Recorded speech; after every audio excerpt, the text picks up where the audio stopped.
Good morning. આપણે ધોરણ 10 વિજ્ઞાન વિષયમાં પ્રકરણ નંબર 10 પ્રકાશ પરાવર્તન અને વક્રીભવન વિશે અભ્યાસ કરી રહ્યા. તેમાં છેલ્લે વિદ્યાર્થી મિત્રો આપણે કે આંતરગોળ અરીસા વડે મળતા પ્રતિબિંબો આપણે જોયા હતા. એમાં ટોટલ 6 પ્રતિબિંબો જોયા હતા. કેટલા? 6. તેમાંથી 5 પ્રતિબિંબો કેવા મળતા હતા? આભાસી અને ઉલટા મળતા હતા. કે વાસ્તવિક અને ઉલટા? યાદ રાખો કેવા મળે છે? વાસ્તવિક અને ઉલટા મળતા હતા 5. અને એક કેવું મળતું હતું? આભાસી અને ચત્તુ મળતું હતું. એટલે કે 5 અને 1 એમ 6 ટોટલ 6 પ્રતિબિંબો આપણે આંતરગોળ અરીસા વડે જોયા. હવે આપણે શું જોવાનું છે કે બહિર્ગોળ અરીસા વડે મળતા પ્રતિબિંબ જોવાના છે. એમાં બહુ સહેલું છે કે આપણે આંતરગોળ અરીસાની જેમ ટોટલ 6 પ્રતિબિંબો જોવાના છે નહીં, માત્ર ને માત્ર 2 પ્રતિબિંબો જોવાના છે. તો જોઈ લઈએ. એક ધ્યાન રાખો કે મારી પાસે એક આ બહિર્ગોળ અરીસો છે. જો બહિર્ગોળ કેવી રીતે ખબર પડી કે એની બહારની સપાટી કેવી છે? ઉપસેલી છે. બહિર્ગોળ એટલે બહારની સપાટી ગોળ. બહિર્ગોળ બહારની સપાટી ગોળ, બરાબર છે? તો કે બહારની સપાટી કેવી છે? ગોળ છે. અને પાછળની સપાટી કેવી છે? રફ છે. તો જો કે બહારની સપાટી કેવી છે? પરાવર્તક. જે આપણને દેખાય છે પરાવર્તક. અને જે પાછળની છે દેખાય છે, આ પાછળની સપાટીને શું કરી દીધી છે? આપણે રફ કરી દીધેલી છે. એટલે કે પ્રકાશના કિરણો ક્યાં પડે છે? કે પ્રકાશના કિરણો અહીંયા જ પડશે ને. તો કે આપણે પ્રકાશના કિરણો કઈ જગ્યાએ પડીશું? અહીંયા પડે છે. હવે તમને એવો પ્રશ્ન થતો હશે, તમને એવો પ્રશ્ન થાય કે શું થાય કે સાહેબ બહિર્ગોળ અરીસો આવો તો ગોળ છે, બરાબર ને? તો તમે કેમ આવી રીતે દોર્યો છે? તો સમજો બહિર્ગોળ આપણે આવા અરીસા વડે મળતા પ્રતિબિંબો અહીંયા દોરી શકતા નથી. એટલે કે આ બહિર્ગોળ જે અરીસો છે આપણે આવી રીતે જોઈએ છીએ. દેખાય છે? બહિર્ગોળ અરીસાને આપણે આવી રીતે જોઈએ છીએ. એટલે કે માત્ર ને માત્ર આ સપાટીને જ આપણે દોરીએ છીએ. દેખાય છે? માત્ર આ સપાટીને જ આપણે દોરીએ છીએ અહીંયા, બરાબર છે? તો મૂળ શોર્ટમાં શું આવો જ અરીસો હોય છે. અને વસ્તુ આપણે જો ધારો કે આ અરીસો છે, એમાં હું આ બાજુ ઉભો છું, તો આપણે માત્ર આ બાજુ જ જોઈ શકીશું, અને આ ભાગ જ દોરી શકું છું. તો વસ્તુ કઈ જગ્યાએ છે? હું એક વસ્તુ છું, બરાબર ને? તો વસ્તુનો એટલે કે મારું પ્રતિબિંબ કઈ જગ્યાએ મળશે એ જોવા માટે હું શું કરીશ કે બહિર્ગોળ માટે એટલે કે બહિર્ગોળ અરીસા વડે મળતા પ્રતિબિંબો જોઈશ. એના માટે માત્ર ને માત્ર 2 જ પ્રતિબિંબો છે, બરાબર છે? તો સમજો કે આપણે દરેકને ખબર જ છે. શું ખબર છે? ચલો અહીંયા કે આ અરીસાના કેન્દ્રને શું કહેવામાં આવે છે? ધ્રુવ P કહે છે. આપણને ખબર છે. શું કહે છે? ધ્રુવ P. જે આ અક્ષ દોરી છે ને કયા પ્રકારની અક્ષ કહે છે? કે એને મુખ્ય અક્ષ કહે છે. જે સામાન્ય રીતે કેવી હોય છે? કાલ્પનિક હોય છે. કાલ્પનિક એટલે કે આપણે જોઈ શકતા નથી. માત્ર ને માત્ર શું કરવાની છે? કલ્પના કરવાની છે કે આવી કોઈ રેખા છે, બરાબર છે? ચલો આ બાજુ મારી પાસે શું છે? કોઈ વસ્તુ છે. શું છે? ધારો કે પહેલા ચલો વસ્તુનું સ્થાન કઈ જગ્યાએ છે? ધારો કે વસ્તુનું સ્થાન કેટલે છે? કે અનંત અંતરે. કેવા અંતરે? અનંત અંતરે પડી છે. એટલે કે મારી જોડે કોઈ વસ્તુ અનંત અંતરે પડી છે. કેવા અંતરે? અનંત અંતરે. ધારો કે કોઈ વસ્તુ અહીંયા મારી પાસે પડી છે કે અનંત અંતરે કોઈ વસ્તુ છે. કેવા અંતરે? અનંત અંતરે. વસ્તુનું સ્થાન કઈ જગ્યાએ છે? અનંત અંતરે. હવે જ્યારે વસ્તુ અનંત અંતરે પડી હોય એટલે કે ખૂબ જ દૂર પડી હોય ત્યારે એનું પ્રતિબિંબ બહિર્ગોળ અરીસા વડે કઈ જગ્યાએ મળે છે એ જોવાનું છે. તો વસ્તુ આપણને ખબર હોવી જોઈએ કે બહિર્ગોળ અરીસા વડે જે કઈ પ્રતિબિંબ મળે છે એ બધા કેવા મળે છે? અરીસાની પાછળ મળશે. અરીસાની આ બાજુ કોઈ પ્રતિબિંબ મળતા નથી, બરાબર છે? તો ચલો અરીસાની પાછળ મળે છે. ધારો કે ચલો મારી પાસે અહીંયા શું છે? મુખ્ય કેન્દ્ર F છે. અહીંયા શું છે? વિકર્તા કેન્દ્ર C છે. મુખ્ય કેન્દ્ર F અને વિકર્તા કેન્દ્ર C. એ મારી પાસે શું છે? 2 વસ્તુ આપણને આપેલું છે. ધારો કે ચલો કે આ અનંત અંતરે રહેલી વસ્તુ પરથી પ્રકાશના સમાંતર કિરણો આવી રહ્યા છે. શું આવ્યા છે? કે મુખ્ય અક્ષને સમાંતર કિરણ આવી રહ્યું એક. ધારો કે ચલો નીચે ધારો કે એક આવી રહ્યું છે. એટલે કે અનંત અંતરેથી આવતા પ્રકાશના કિરણો કંઈક આ પ્રકારના મેં દોરી દીધા છે, જે ક્યાંથી આવે છે? અનંત અંતરેથી આવે છે, અને મુખ્ય અક્ષને કેવા છે? સીધા છે, એટલે કે સમાંતર છે. હવે આપણને ખબર છે કે શું કે મુખ્ય અક્ષને સમાંતર પ્રકાશના કિરણો પરાવર્તન થયા પછી, પરાવર્તન એટલે કે આ અરીસાની સપાટી પર અથડાયા પછી ક્યાંથી પસાર થાય છે? કે F માંથી પસાર થાય છે. આપણને દરેકને ખબર છે તો કે F માંથી પસાર થાય છે, તો આપણને દરેકને ખબર છે કે અરીસાની અંદર જશે નહીં, માત્ર શું થશે? અંદરથી F માંથી પસાર થાય છે તેવો ભાસ થાય છે. કેમ? કે આ બહિર્ગોળ દિશો છે, અંતર્ગોળ દિશો હોય તો આપણને F આ બાજુ મળે, એટલે કે પ્રતિબિંબ આ બાજુ મળે, તો કે કયા પ્રકારનું થઈ જાય? વાસ્તવિક થઈ જાય. પરંતુ આમાં કેવું મળે છે? આભાસી મળે છે. તો સમજો કે F માંથી પસાર થાય છે તેવો ભાસ થાય છે, પસાર થતું નથી. સમજો કે આ પ્રકારે કે F માંથી પસાર થતું નથી, અહીંયાથી શું થાય છે? પાછું વળી જાય છે, પરંતુ આપણને F માંથી પસાર થાય છે તેવો ભાસ થાય છે. જો કે F માંથી અહીંયાથી પ્રકાશનું કિરણ અહીંયા વળી જશે, પરંતુ એ જ પ્રકાશના કિરણને હું પાછળ લંબાવું છું, દેખાય છે? પરાવર્તક કિરણને પાછળ લંબાવું છું, ક્યાંથી પસાર થાય છે? F માંથી પસાર થાય છે. એવી રીતે જ મુખ્ય અક્ષને બીજું પ્રકાશનું સમાંતર કિરણ જો કે એ પણ ક્યાંથી પસાર થાય છે? F માંથી પસાર થાય છે, પણ પસાર થશે નહીં, માત્ર શું થાય છે? એનો ભાસ થાય છે, દેખાય છે? એટલે કે પ્રકાશનું કિરણ અહીંયાથી માપું વળી જશે, પરંતુ આ પ્રકાશના કિરણને હું શું કરું છું? પાછળ લંબાવું છું, તો કઈ જગ્યાએ મળે છે મને? કે બંને પ્રકાશના કિરણોને પાછળ લંબાવતા F પર મળે છે. કઈ જગ્યાએ મળે છે? F પર. તો કે F પર મળે છે, તો જો એને બીજું વસ્તુ તો કેવડી મોટી છે કે નાની છે, પણ એની સાપેક્ષે જો એક બિંદુ જેવડું પ્રતિબિંબ મળે છે, એવું એક નાનું બિંદુ જેવડું, અને અરીસાની પાછળ મળે છે.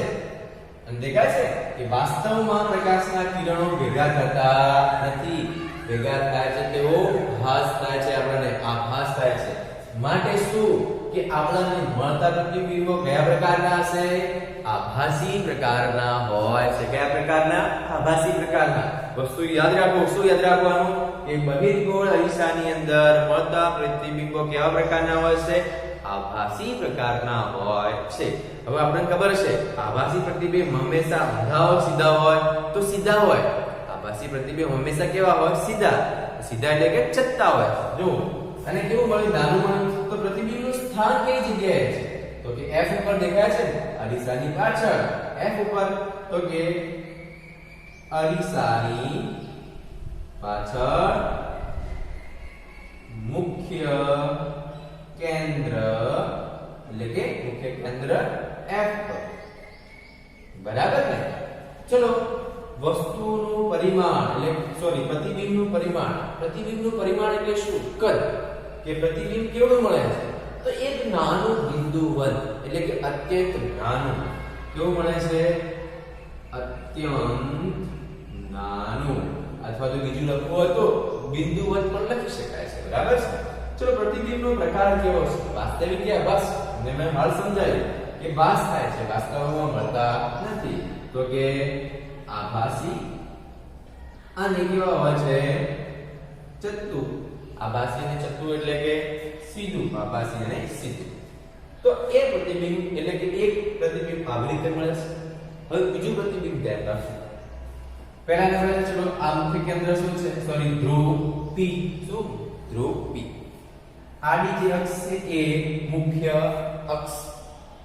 ધારો કે ચલો કોઈ જગ્યાએ વસ્તુ યાદ રાખો, અનંત અંતરથી અને P ની વચ્ચે કોઈ પણ જગ્યાએ તમે પ્રતિબિંબ મૂકી શકો. અહીંયા મૂકો, અહીંયા મૂકો, અહીંયા મૂકો, અહીંયા મૂકો, કોઈ પણ જગ્યાએ તમે મૂકી શકો છો.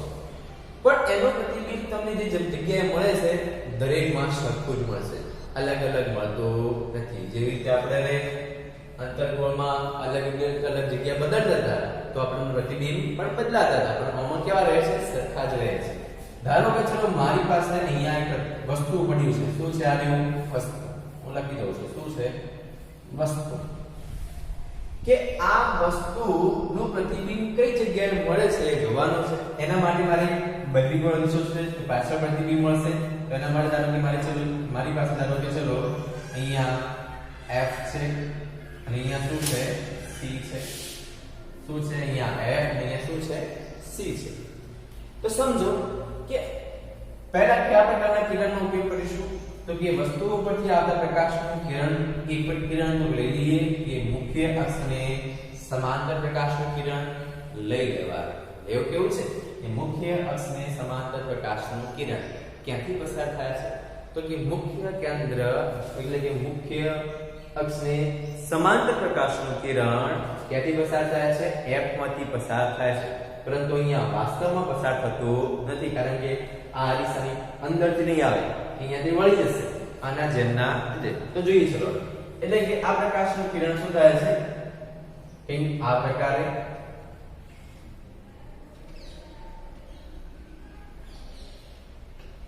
અહીંયા શું થાય છે વળી જાય છે પરંતુ એ પ્રકાશનું કિરણ હું લંબાવું છું પાછળ તો અહીંયા મને મળે છે કઈ જગ્યાએ મળે છે f ઉપર મળે છે તો સમજો હવે બીજું પ્રકાશનું કિરણ ક્યાંથી લઈશું તો બીજું પ્રકાશનું કિરણ તમારે c માંથી પસાર કરવાનું ક્યાંથી પસાર કરવાનું c માંથી આપણને ખબર છે કે c માંથી મુખ્ય કેન્દ્ર c માંથી પસાર થતો પ્રકાશનું કિરણ એના એ જ માર્ગે શું આવે છે પાછું આવે છે જે માર્ગે ગયું એના જ માર્ગે પાછું આવે છે તો જો અહીંયા c છે તેમાંથી પસાર કરું છું ધ્યાન રાખો કે ચલો એ આ c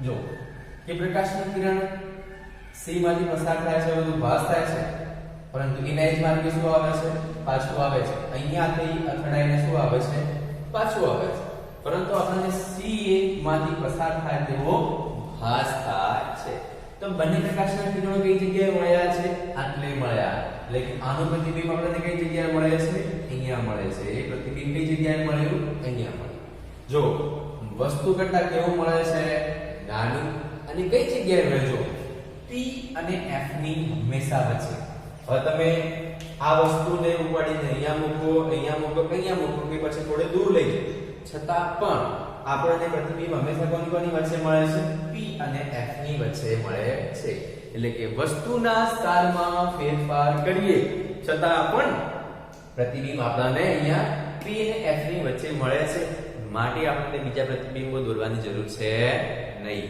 બરાબર ને તો સમજો વસ્તુનું સ્થાન કયા છે p થી દૂર અથવા તો અનંત અંતર અને p ની વચ્ચે દેખાય છે કે અનંત અંતર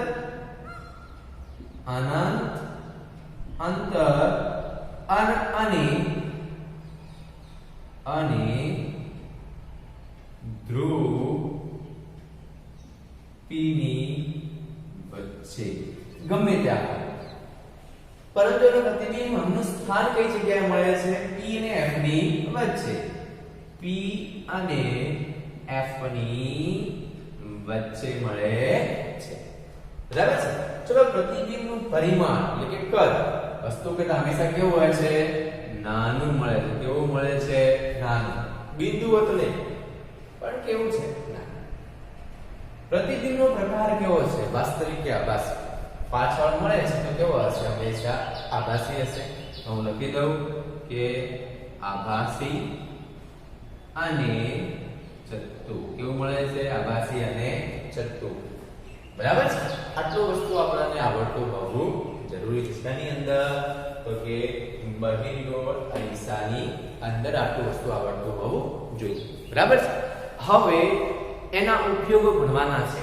આપણે એના પ્રતિબિંબો અહીંયા મળે છે આવી રીતે મળે છે બધું ભણી લીધા હવે અંતર્ગોળ અને બહિર્ગોળનો સાહેબ ઉપયોગ કઈ જગ્યાએ થાય છે કઈ જગ્યાએ આપણે વ્યવહારમાં એનો ઉપયોગ કરી શકીએ છીએ તો સમજો તો કે અંતર્ગોળ અરીસાનો ઉપયોગ પહેલો ઉપયોગ કેવો છે જો કે અંતર્ગોળ અરીસાનો ઉપયોગ ટોર્ચ સર્ચલાઇટ કઈ જગ્યાએ ટોર્ચ સર્ચલાઇટ અને વાહનોની હેડલાઇટમાં થાય છે જો ટોર્ચ એટલે કે બત્તી સામાન્ય રીતે કેવું હોય તો બત્તી કહી શકાય છે બત્તીની અંદર જો કે થોડા દૂર એટલે કે થોડી દૂર કોઈ વસ્તુ અથવા તો કોઈ પ્રાણી છે કે કોઈ વસ્તુ જોવું છે તો આપણે શું કરીશું બત્તી ચાલુ કરીશું અને પ્રકાશના કિરણો છે દૂર જઈ શકશે એટલે કે પ્રકાશના કિરણોને દૂર મોકલવા હોય તો કયા શેનો ઉપયોગ કરી શકાય છે? અંતર્ગોળનો. એવી રીતે સર્ચ લાઇટ, કોઈ વસ્તુ આપણે સામાન્ય રીતે સર્ચ લાઇટ અહીંયા લાવવામાં આવે છે. તમે પિક્ચરોની અંદર જોયું હશે કે અહીંયા વળાયેલો હોય છે કોઈક લાઇટ, એને શું કહેવાય છે? સર્ચ લાઇટ કહેવાય છે.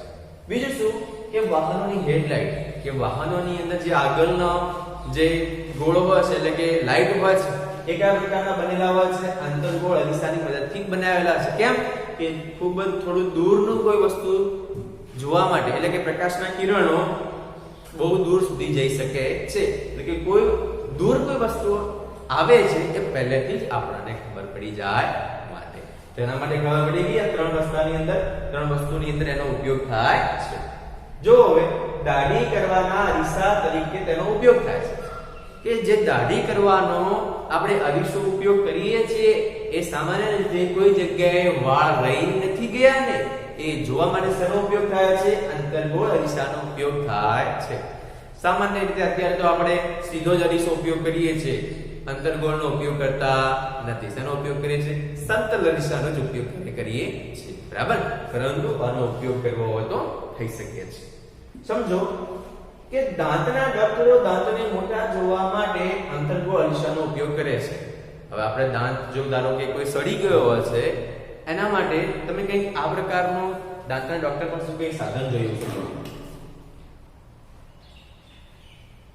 આ પ્રકારનું કંઈક હોય છે, તમે જોયું હશે કે અહીંયા એક અરીસો લગાવેલો હોય છે, બરાબર ને? કે આ અરીસો પર શું કરે છે? આપણે મોઢાની અંદર જવા દે છે અને જોવે છે કે દાંત કેટલો સડ્યો છે, બરાબર છે? એટલે કે દાંતનું મોટું પ્રતિબિંબ જોવા માટે શેનો ઉપયોગ થાય છે? અંતર્ગોળ અરીસાનો ઉપયોગ થાય છે. છેલ્લું જો કે સૌર ભઠ્ઠીમાં સૂર્યપ્રકાશના કિરણોને કેન્દ્રિત કરવા માટે અંતર્ગોળ અરીસાનો ઉપયોગ થાય છે. સૌર ભઠ્ઠી એટલે શું? કે ત્યાં સામાન્ય રીતે કે કોઈ પરમાણુ ઉપર કાર્ય થતું હોય છે, ત્યાં ખૂબ જ મોટા પ્રમાણમાં ગરમીની જરૂર છે. શું છે? ગરમીની જરૂર છે. તો આપણને ખબર છે કે સૂર્યના પ્રકાશના કિરણો જેટલા વધારે મળે એટલે ગરમી કેવી હોય? વધુ હોય છે. તો ચલો એ ગરમી વધારે મેળવવા માટે સૂર્યના પ્રકાશના કિરણો કોઈ એક જ જગ્યાએ આવવા જરૂરી છે, બરાબર છે? એટલે કે બધા જ સૂર્યના પ્રકાશને કોઈ એક જ જગ્યાએ કેન્દ્રિત કરવા હોય, ભેગા કરવા હોય તો શેનો ઉપયોગ થાય છે? અંતર્ગોળ અરીસાનો ઉપયોગ થાય છે. એટલે કે કંઈક આવી રીતે સમજો કે ધારો કે કોઈ અંતર્ગોળ અરીસો છે આવો, બરાબર? બહારની સપાટી રફ હશે. ધારો કે ચલો આ જગ્યાએ મારે પ્રકાશના કિરણો બધા ભેગા કરવા છે તો બધા પ્રકાશના કિરણો જો આવે ઘણા બધા આયા છે ને, આ જગ્યા બધા પરાવર્તનથી કઈ જગ્યાએ મળશે? અહીંયા મળે છે, બરાબર ને? તો આ જગ્યાએ પ્રકાશના કિરણોનું કેવું હશે? ગરમી વધારે હશે. એટલે કે સૌર ભઠ્ઠીમાં શેનો ઉપયોગ થાય છે? અંતર્ગોળ અરીસાનો ઉપયોગ થાય છે. એવી રીતે જો આ ખાસ મહત્વના છે, પરીક્ષા માટે ખૂબ મહત્વનો પ્રશ્ન છે, બરાબર છે? એટલે ખૂબ સારી રીતે નોટની અંદર આ બંને આકૃતિ દોરવાની છે, એની સાથે આ અને આ પણ વ્યવસ્થિત રીતે નોટમાં લખવાનું છે, બરાબર છે? કોઈ પણ સમય તમારી નોટ હું મંગાવી શકું છું, એટલે તૈયાર હોવી જોઈએ. ચલો ધ્યાન રાખો. બહિર્ગોળ અરીસાનો ઉપયોગ. બહિર્ગોળ અરીસાનો ઉપયોગ. બહિર્ગોળ અરીસાનો ઉપયોગ એક જ છે. ચલો કે બહિર્ગોળ અરીસાનો ઉપયોગ વાહનોના સાઈડમાં લગાવવામાં આવે છે. ઉપયોગ શું? વાહનોના સાઈડમાં લગાવવામાં આવે છે, જેથી વાહનની પાછળના ટ્રાફિકને તે સરળતાથી જોઈ શકે છે અને પોતાનું વાહન સુરક્ષિત રીતે ચલાવી શકે છે. સામાન્ય રીતે કોઈ સાધન ગમે તે હોય, બાઇક હોય કે ગાડી હોય, એના સાઈડની અંદર બંને બાજુ એક મિરર લગાવેલા હોય છે, અરીસા લગાવેલા હોય છે. એ અરીસાની અંદર શું થાય છે કે પાછળ જે હું ધારો કે બાઇક ચલાવી રહ્યો છું તો બાઇકની મારી પાછળ કયા સાધનો છે, કયા પ્રકારના છે એ જોવા માટે હું કયા અરીસાનો ઉપયોગ કરું છું? અહીંયા બહિર્ગોળ અરીસાનો ઉપયોગ કરું છું. કેમ કે પાછળ મારી પાછળ જે કઈ સાધનો છે, કેટલા છે, કેવા પ્રકારના છે, એ દરેક વસ્તુ એટલે કે એનો મોટો વિસ્તાર મને નાના અરીસાની અંદર જોવા મળે છે. મારા પાછળનો મોટો વિસ્તાર શું જાય છે? નાના અરીસાની અંદર જોઈ શકું છું. એટલે કે મારી પાછળ કયા સાધનો છે, કેટલા છે એ જોવા માટે બહિર્ગોળ અરીસાનો ઉપયોગ થાય છે. બરાબર છે. તો હવે આપણે એના પછી નવો ટોપિક ચાલુ કરવાનો છે કે ગોળીય અરીસા વડે થતા પરાવર્તનની સંજ્ઞા પદ્ધતિ. એટલે કે તમે વસ્તુ અંતર્ગોળીય અરીસો એટલે કે બે પ્રકારના, અંતર્ગોળ અને બહિર્ગોળ. એને બેને શું કહે છે? ગોળીય અરીસા કહે છે. આપણને ખબર છે. ગોળીય અથવા વક્ર પણ કહી શકાય છે. બરાબર છે. તો સમજો હવે ના આપણે વસ્તુ આ બાજુ મૂકીએ છીએ, એના પ્રતિબિંબ આ બાજુએ મળે અથવા આ બાજુ પણ મળે છે. આપણને દરેકને ખબર છે અરીસાની આ બાજુ આગળ અથવા પાછળ મળે છે. તો એના માટે ચોક્કસ ચિહ્ન લેવામાં આવે છે. પ્લસનું ચિહ્ન અથવા માઇનસ ચિહ્ન. એટલે કે વસ્તુ આ બાજુ હોય તો પ્લસ, આ બાજુ હોય તો માઇનસ, ઉપર હોય તો પ્લસ, નીચે હોય તો માઇનસ. ક્યારે કેવા લેવા, પ્લસ ક્યારે લેવું, માઇનસ ક્યારે લેવું, એના માટે જે પદ્ધતિનો ઉપયોગ થાય છે એ પદ્ધતિને શું કહે છે? કાર્ટેશિય યામ પદ્ધતિ કહે છે. તો કેવી રીતે લેવા દે સમજો રાખો. તો કે આપણે ધોરણ 9 ની અંદર અને 8મા ની અંદર પણ ભણ્યા છીએ. બરાબર છે. કે શું ભણ્યા છીએ? કે કંઈક આ પ્રકારનું ભણ્યા છે કે આડી જે અક્ષ હોય છે ને x અક્ષ કહેવાય. શું કહેવાય? x. આ x છે અને આ x ડેશ. એટલે કે ચલો બંને અક્ષો જ્યાં મળે છે, ઊભી કઈ અક્ષ છે? y, અને આ શું છે? y dash. બંને અક્ષો જ્યાં મળે છે એ બિંદુનું નામ શું કહેવાશે? ઉગમ બિંદુ. શું કહેવાય એને? આ શું છે? ઉગમ બિંદુ છે.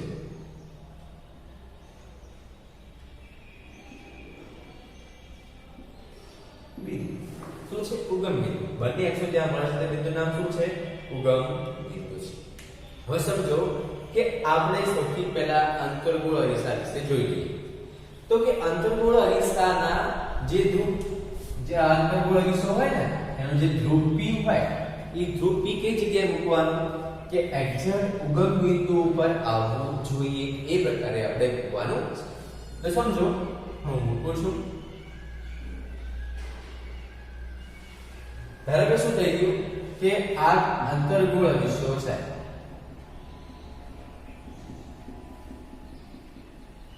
બરાબર ને? કયો અરીસો છે? અંતર્ગોળ અરીસો છે.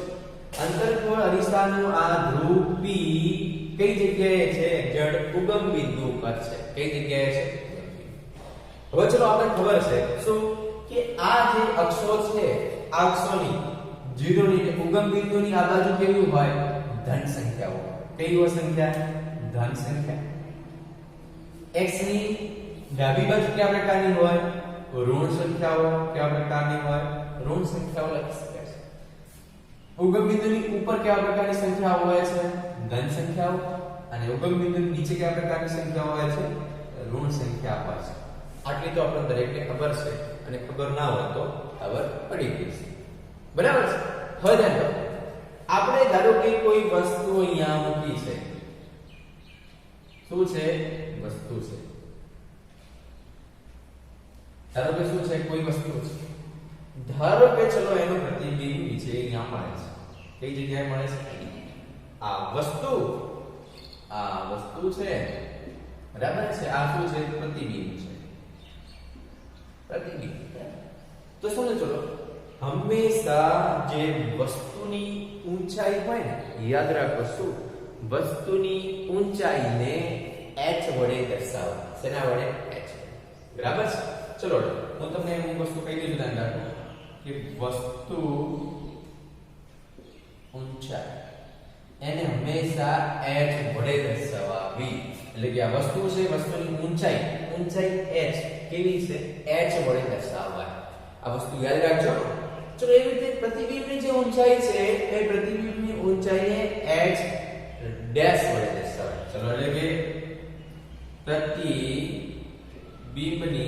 ઊંચાઈ h ડેશ. યાદ રાખજો, વસ્તુની ઊંચાઈ h, પ્રતિબિંબની ઊંચાઈ h ડેશ. બરાબર છે. હવે ચલો તમારે એના ચોક્કસ નિયમો છે એમાં કે વસ્તુ આટલે છે તો સમજો વસ્તુ આટલે પડી છે, પણ કેટલા અંતરે પડી છે, ક્યાંથી? તો સમજો કે વસ્તુ હંમેશા ગમે તે અંતરે પડી હોય છે એનું અંતર હંમેશા p થી માપવું. ક્યાંથી માપવું? ધ્રુવ p થી, એટલે કે ઉગમ બિંદુથી માપવા. ઉગમ બિંદુથી બોલો અથવા ધ્રુવ P થી બોલો. એટલે કે દરેકે દરેક માપ ક્યાંથી માપવામાં આવે છે? P થી માપવામાં આવે છે. આ બાજુ હોય કે આ બાજુ હોય, ઉપર હોય કે નીચે હોય, તો P થી માપવા. બરાબર છે? તો સમજો, સૌથી પહેલા તો શું આપણે પહેલો નિયમ કહેવા છે કે દરેક અંતર ધ્રુવ P થી માપવામાં આવે છે. બરાબર છે? ચલો બીજું ધ્યાન રાખો. ચલો હવે આ વસ્તુ આ ધ્રુવ P કેટલા અંતરે પડી છે? આટલા અંતરે પડી છે. બરાબર છે? તો એ શું છે? વસ્તુ અંતર. વસ્તુનું અંતર એટલે કે વસ્તુ અંતરને હંમેશા u વડે દર્શાવવું. શેના વડે? વસ્તુ અંતરને u વડે દર્શાવવું. શેના વડે? u વડે. અને ધારો કે આટલી આપણું વસ્તુ અંતર છે, તો આટલી આપણું શું થશે? પ્રતિબિંબ અંતર. એટલે કે ચલો પ્રતિબિંબ અંતરને હંમેશા v વડે દર્શાવવું. હવે પ્લસ આવશે કે માઈનસ આવશે પછી સમજાવું છું. બરાબર છે? પણ શું દર્શાવી શકાય? વસ્તુ અંતરને હંમેશા u વડે, એટલે કે આટલી દૂર પડી છે, આટલી પડી છે, તો એને શેના વડે દર્શાવવું? u વડે. હવે એનું પ્રતિબિંબ કઈ જગ્યાએ મળે છે? એ અંતર આપણે શેના વડે દર્શાવવાનું? આપણને v વડે. વસ્તુ અંતર u, પ્રતિબિંબ અંતર v વડે દર્શાવવું. બરાબર છે? વસ્તુ ખબર છે. હવે દરેક એક ચલો કેન્દ્ર લંબાઈ કે કેન્દ્ર લંબાઈને સ્મોલ f વડે દર્શાવાય છે. કેન્દ્ર લંબાઈ શું છે? સ્મોલ f વડે. ધારો કે ચલો આ બિંદુ, ધારો કે ચલો આ c બિંદુ છે. ધારો કે ચલો આ બિંદુ કયું છે? c છે. ધારો કે ચલો આ બિંદુ કયું છે? f છે. ચલો કેન્દ્ર લંબાઈ એટલે તમને પહેલા સમજાવ્યું છે. એટલે કે f અને p વચ્ચેના અંતરને શું કહેવાય? f અને p વચ્ચેના અંતરને કેન્દ્ર લંબાઈ f કહે છે. આપણને ખબર છે. બરાબર છે? તો કેન્દ્ર લંબાઈને f વડે દર્શાવો. આટલા સંજ્ઞા યાદ રાખવાની છે. ચલો દરેક અંતર ક્યાંથી માપવામાં આવે છે? ધ્રુવ P થી. ચલો ધ્રુવ P થી જમણી બાજુ કેવા અંતર લેવા છે? ધન x અક્ષ. એટલે કે ધ્રુવ P ની જમણી બાજુના અંતરોને ધન લેવામાં આવે છે. બરાબર ને? ચલો ત્રીજું, ધ્રુવ P ની ડાબી બાજુના અંતરો શેમાં લેવામાં આવે છે? ઋણ લેવામાં આવે છે. ઋણ લેવામાં આવે છે કે ધ્રુવ P ની ડાબી બાજુ ના અંતરોને ઋણ લેવામાં આવે છે. શું લેવામાં આવે છે? ઋણ લેવામાં આવે છે. બીજું શું ધ્યાન રાખો કે ધ્રુવ P ના ઉપરના અંતરો હંમેશા કેવા લેવાય છે? ધન, અને નીચેના અંતરો ઋણ લેવાય છે. તો શું છે? ધારો કે ચલો આ અહીંયાથી મારે આ કેટલી ઊંચાઈ છે વસ્તુની જોવી હોય તો સમજો નીચેથી ઉપર ગયા તો નીચેથી ઉપર જઈ તો વસ્તુ અંતર કેવું લેવાનું? ધન લેવાનું. પણ ધારો કે પ્રતિબિંબ ક્યાં મળે છે? નીચે મળે છે. તો ચલો નીચે ગયા તો કેવું લેવાનું? ઋણ લેવાનું. ત્યારે પ્રતિબિંબની ઊંચાઈ કેવી આવશે? ઋણ આવશે. સમજો ધારો કે પ્રતિબિંબ અહીંયા મળે છે. આ વસ્તુ છે ને ધારો કે શું છે? પ્રતિબિંબ છે. તો સમજો પ્રતિબિંબ ઉપર મળ્યું, વસ્તુ ઉપર છે તો વસ્તુ અંદર h ધન લેવાના. પ્રતિબિંબ અહીંયા મળે છે, ઉપર જ મળે છે, તો કે ધારો કે ચલો આપણને hs એ પણ કેવા મળે છે? ધન મળશે. બરાબર છે? ચલો આપણને દરેકને ખબર છે. હવે હું અંતર્ગોળ વિશે માટે લખું છું, ધ્યાન રાખજો. અંતર્ગોળ અરીસા માટે ચલો આ વસ્તુ અંતર પ્રતિબિંબ અંતર વસ્તુ અંતર પ્રતિબિંબ અંતર વસ્તુની ઊંચાઈ વસ્તુ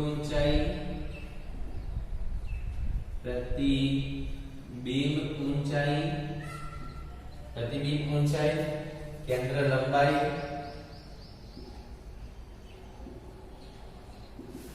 હવે આપણે જો શીખ્યા કે આને આ રીતે દર્શાવી શકાય. હવે ધારો કે અંતર્ગોળ અરીસાની અંદર બરાબર છે 6 પ્રતિબિંબ હતા. 6 પ્રતિબિંબની અંદર વસ્તુ કઈ જગ્યાએ મૂકી હતી? અહીંયા મૂકી, એટલે કે અરીસાની આ બાજુ મૂકી. તો આવા અંતરનો કેવા લેવાય છે? ઋણ લેવાય છે. કેવા લેવાય છે તમને ખબર છે? કેવા લેવાય છે? ઋણ. એટલે કે વસ્તુ અંતર હંમેશા કેવું આવશે? ઋણ આવશે. જો કે વસ્તુ અંતર કેવું આવશે? ઋણ, એટલે કે માઈનસ આવશે. વસ્તુ અંતર શેના વડે દર્શાવીએ છીએ? u વડે, એટલે કે માઈનસ u લેવું. શેની અંદર? અંતર્ગોળ અરીસાની અંદર. જે કઈ વસ્તુ અંતર કે 10 સેન્ટીમીટર આપ્યું છે તો -10 લેવા. બરાબર છે? દાખલા ગણીશું તો આપણે જોઈશું બધું. પ્રતિબિંબ અંતર, જો આપણને ખબર છે કે અંતર્ગોળની અંદર 5 પ્રતિબિંબ આપણને ખબર છે કે આ બાજુ મળતા હતા. એક પ્રતિબિંબ આ બાજુ મળતું, પરંતુ આપણે 5 કિસ્સા જોઈશું. અત્યારે છઠ્ઠો જોઈશું નહીં. તો 5 કિસ્સાની અંદર કઈ બાજુ મળે છે? આ બાજુ જ મળે છે. એટલે કેવું મળે છે પ્રતિબિંબ? અંતર પણ કેવું છે? ઋણ જ છે. આ બાજુ હોય તો ધનાત્મક, આ બાજુ મળે છે તો કેવું લેવું છું? ઋણ, એટલે કે a પણ -v. પ્રતિબિંબ અંતર શેના વડે દર્શાવીએ છીએ? v પણ કેવા છે? માઈનસ. વસ્તુ ઊંચાઈ, જો વસ્તુની ઊંચાઈ ઉપર લીધા, ઉપર લઈએ તો શું હશે? ઉપર હોય તો ધન હશે, એટલે કે ધન h. વસ્તુની ઊંચાઈ h પણ કેવા? ધન h પ્લસ h. બરાબર છે? પ્રતિબિંબ ઊંચાઈ, પ્રતિબિંબ બધા મોટા ભાગે ક્યાં મળે છે? નીચે મળે છે. અને વાસ્તવિક મળે છે તો એ પણ કેવા હશે? -h'. જો દેખાય છે? વસ્તુ પ્રતિબિંબ ઊંચાઈ h' વડે દર્શાવાય, પરંતુ અંતર્ગોળની અંદર નીચે મળે છે બધાની અંદર તો કેવા લેવાશે? -h' લઈશું. બરાબર? કેન્દ્ર લંબાઈ દેખાય છે? કેન્દ્ર લંબાઈ જે બાજુ પ્રતિબિંબ મળતા હોય, એટલે કે બસ પ્રતિબિંબ જે બાજુ મળતા હોય એ બાજુ ધ્યાન રાખવાનું તમારે. બરાબર? ચલો એ આટલી આટલી અંતરને કેવું લઈશું? ધન લઈશું, ઋણ. હવે આ બાજુ આવે તો ઋણ લઈશું કે -f. કેન્દ્ર લંબાઈને f વડે દર્શાવાય પણ કેવું હશે? માઈનસ હશે. તો સમજો વસ્તુ કે ચલો અંતર્ગોળ અરીસા માટેની કેન્દ્ર લંબાઈ કેવી હોય છે? માઈનસ હોય છે. તમને દાખલાની અંદર અથવા ટૂંકા પ્રશ્નની અંદર પૂછે છે જો કેન્દ્ર લંબાઈ ઋણ હોય તે અંતર્ગોળ હશે કે બહિર્ગોળ હશે? તો કેવો હોય છે? અંતર્ગોળ અરીસો હોય. હવે બહિર્ગોળ માટે આપણે કાલે જોઈશું. આજ માટે આટલું જ.